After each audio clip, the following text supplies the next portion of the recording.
All right, good afternoon, everyone.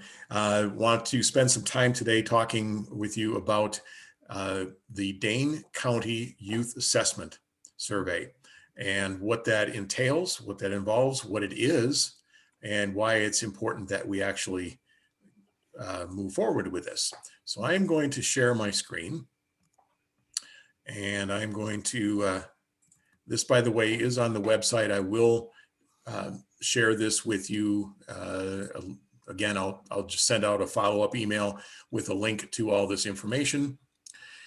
So the Dane County Youth Assessment, we're going to kind of just hit on some high points right now. First of all, what it is and why is it important? We'll talk about the window, what it takes to get ready, contact with folks at home, and then the actual login and process. If at any point you have questions, you can certainly stop and ask, but hopefully I'll have covered pretty much all of them as we go. Sarah, if I could ask you to kind of monitor the chat and see if there's anything that, any questions people have, then I'll certainly be able to stop along the way. So, Dane County Youth Assessment. First of all, this is given once every 3 years. So if you're going, I don't remember doing this, maybe you weren't involved 3 years ago and the 3 years before that and the 3 years before that. This has been going on since 1980. It's a continuous survey that has been done, spearheaded by the United Way. And it will ask questions of students in grades 7 through 12. The types of questions are basically getting at kind of trying to get a picture of what is going on in students' lives. So it'll be, what do you do with your free time? Or what are the kinds of things you do with your free time? It'll get into habits. How much do you exercise? Do you worry about this? How much screen time? It does ask a lot of questions. There are questions about things like smoking and alcohol. There are some questions related to sex. There are questions about things like spending money. So there's a lot of broad range questions. This data is used by our partners throughout the county. So specifically for the United Way, for Boys and Girls Clubs, for all kinds of our partners that work with our district to provide services and to actually get grants to fund those services. So when a grant says, how do you know what the need is? The Boys and Girls Club can say, well, according to the latest Dane County Youth Assessment Survey, blank percentage of students do this. This is something that is being done by all the districts in Dane County. And so it is a pretty broad ranging survey. There are approximately, they expect about 20,000 students to respond to this county-wide. So it's a fairly large undertaking as well. And as you can see, that's why it would be only done once every 3 years. The window, and here's why I'm moving forward with this pretty quickly. I apologize that this has not on your radar sooner, but it opens on Monday, February 1st. Now, keep in mind that that doesn't mean you have to start on February 1st. It goes until the end of the month, so essentially February 26th. So we have the entire month of February in which to do this. The expectation is that we offer this to all students. We're not going to be forcing all students to take this, but every student should have a chance because, again, the data that comes from this influences and impacts what happens with our community, specifically for the services that our community provides for students. All right, so the survey itself, how do you get to it? We're working with the instructional technology team and the library media services folks. There will be a link that is school specific on each LMC LibGuide, or lives on each library media center page. We have school specific links available. So we'll talk about, and we'll kind of open it up a little bit in a moment, to ideas about where to give this, how to give it. Specifically, those of you who've done this in the past might share a couple of thoughts about how it is that you actually do this. The survey itself, we'll talk a little bit about how much time it takes, and it's not, it's obviously takes some time, but it's not like an hour or anything like that. So some ideas of classes, places where you can give this survey. It might be in a Phy Ed or a health class. It might be in an advisory. It might be something that is given to students on a Wednesday during virtual. Again, remembering this is 7th, 8th, and 9th through 10th through 12th grade. How you give this to the students really is a school-based decision, because what works for you may not work for the school just down the street. So an option would be to potentially use Google Classroom or whatever platform it is that you're using. And that would include a video that I've got a link to that I'll share with you in a minute, or it could be, there's a script that teachers could read, essentially just setting up and reinforcing the understanding of what students are being asked to do.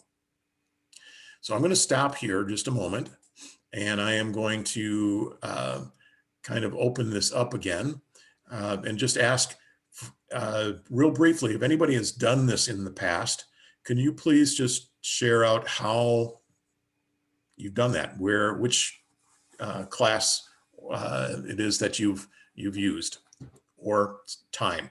And I know that's all different based on the fact that we're virtual and in COVID, but anybody you want to share what you've done in the past?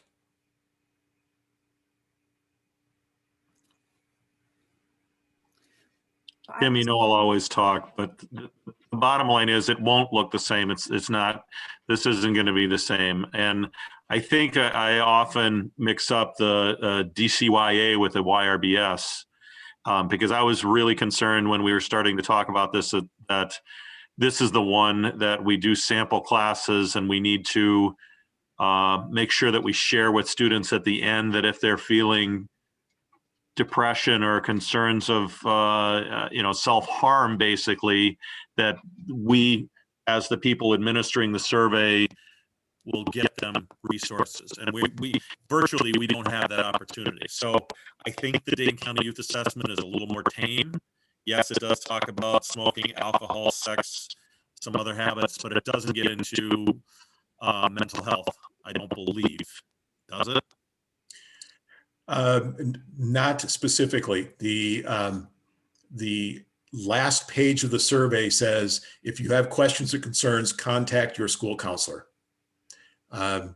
Because we're in this particular setting and we don't have immediate access for support for students, that's the kind of the road that we decided to take. So, okay.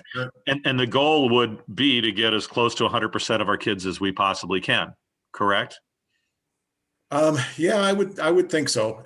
In the past, our goal was 50%. So again, 100% having the opportunity. Don't go chasing students down. This is not one of those that we need to have everybody, accounted for, and you're going to be like, well, you only hit 93% participation. I will ask if we're not getting close to 50% towards the end of the month, because that is what helps. That amount of data helps drive this process, but offer it to all students. So I would suggest that because we have such a limited amount of synchronous time with students in classrooms, that we have this be an asynchronous Wednesday activity that we highly encourage. We sell them as their civic duty. We probably have an opportunity following on the heels of an election to say, you can't vote yet, or maybe some of you did. But this is an opportunity for your voice to be heard, for your information to be important to the people making decisions.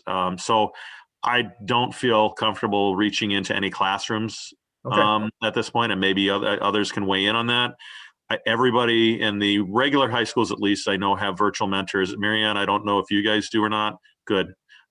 So that can be something that virtual mentors can push and encourage and say, hey guys, I really want you to take the survey. It can't be how you take attendance on Wednesday, but it can be the message that gets sent out with Wednesday attendance for a couple of weeks, maybe.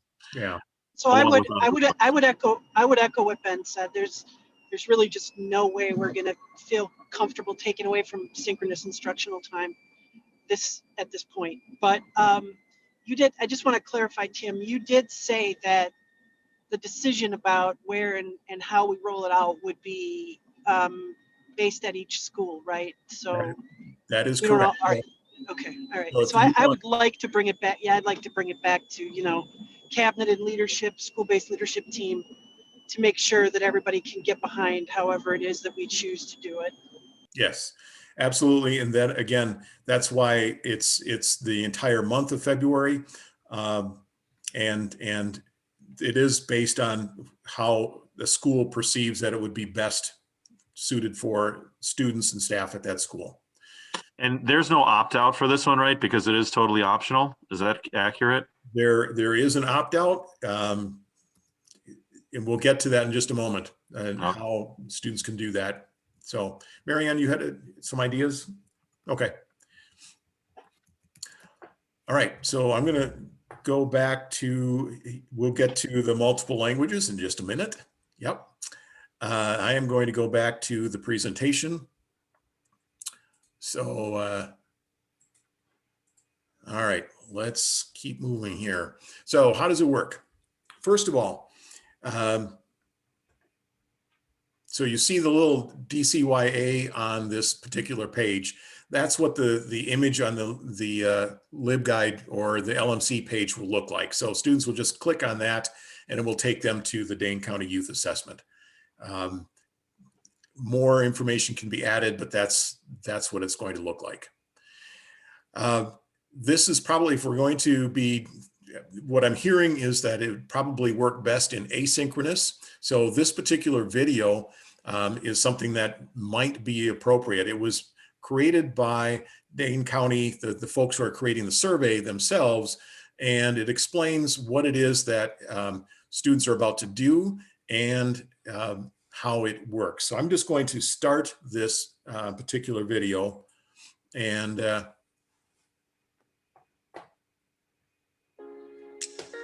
I am going to make sure that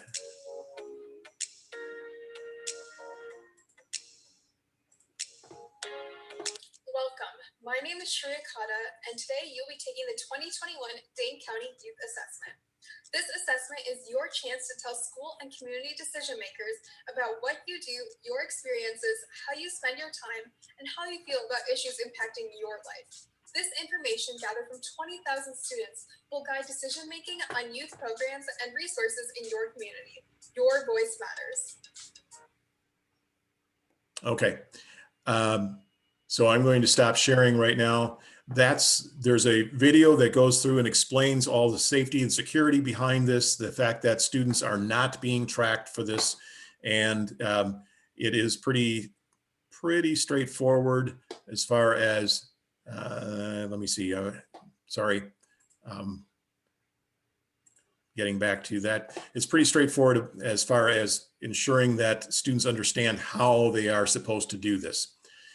The directions themselves are explained within the survey as well. So the students will start the survey and it will say, here's what you need to do. Information from districts that have already done this, have already completed this, as the window opened about 2 weeks ago, said that it currently takes about 17 to 22 minutes to complete this on average, somewhere in there, so about 20 minutes, and it's taken up to 30 minutes for some students. There are English versions and Spanish versions, and the choice of what language you have available or you're going to use comes at the beginning of the survey. So unlike our climate survey in MMSD, where you can switch back and forth every page, this one, if you choose to take the survey in English, it will be English for the entire survey. If you choose to take the survey in Spanish, it will be Spanish for the entire survey. So there are options, not perfect, but it's so much better than just having English available. There's not a Hmong language version available at this point. All right, some key points, some things to remember. First of all, this is an anonymous survey. There is nothing that tracks students as far as who's taking it and who's not. Students can stop at any time. So if they get to a question, they said, I just don't want to do this, that's it, they're done, they can check out, no penalty. Nobody's going to be tracking it, so there would be nobody stepping in and saying, how come you didn't finish, Tim? There are letters that we are providing to you to share with the folks at home. It is passive consent. So the letters themselves say, here's what's coming, here's what it is, here's an opportunity to opt out. Each school, you are being asked to customize the particular letter. And essentially, the only thing you have to customize is say, at this school, at Sherman Middle School, if you are interested in opting out, send an email to blah, blah, blah, and fill in the rest. Sarah and I, unlike other assessments, do not need to have the copy of the opt-out. Essentially, if students and families do not want their child taking part in this, they don't have to. Finally, typically in a typical year, we put hard copies of the survey at your front desk at your school. This is not a typical year, so there will be copies that families can see online. They will not be able to download them, they will not be able to print them, but they will be able to take a look at this online. I am creating a family-facing website or web pages for this, and I will share the link with you. Everything, all the resources will be in your hands in the next 24 hours. So I think, let's see, I'm just going to stop there. There is a DCYA webpage that I'll be sending out to everyone, and this is how to get a hold of us. So I'm Hey, going Tim. to stop there and wait for questions. Randy. Yeah, Tim. So if somebody does opt out, say they respond with the email saying, yeah, I don't want my kid to do this, what happens then? Are they removed from their login doesn't work any longer? Or because I could see us throwing this out on a Wednesday for asynchronous participation and students just going ahead and doing it after the parents have requested they not. Is there a way to, quote, lock them out at that point, or how does that work? No, there is not. And Sarah, if you want to jump in, you're welcome. At this point, it's school specific link, and that's it, because we're not monitoring who does and who doesn't take it. Unlike the school climate survey, we know that it basically checks off, say, yep, Tim took it. Yep, Sarah took it. Yep, Randy took it. Oh, Ben didn't take it. And we can send an email. Sorry, Ben. This does not track it at that. So essentially, people can opt out by just not responding, plain and simple. They can send a letter, but there's no control that you have or we have that allows us to remove a student from actually accessing that survey. Sarah, did that make? Gotcha. I was just wondering whether we need to, as a school, be more vigilant. Like, do we have to announce or have the teachers chat their kids and say, your parents sent us an opt-out? But it doesn't sound like it's that detailed. So I got it. Thank you. Yep, you bet. Does the opt-out letter say, please tell your child not to take it because no one's going to tell them not to take it at the school? Can we get wording like that in there? Well, you can customize this for your building. So if you wanted to add in a sentence about that, you certainly could. I do not think it currently has that language. There was one more thing I wanted to add about opting out, is that the way that DCYA has always been designed, and I believe they say this in the instructions, is that If a student feels uncomfortable at any time, they can stop, they can opt themselves out. So if they start the survey and they get 3 questions in and they stop, that's fine. So that's something that is I believe part of the instructions, but just so in case there's any apprehension from students themselves, they can self opt out at any time, and that's not going to negatively impact us or you or any of the data. What other questions might you have?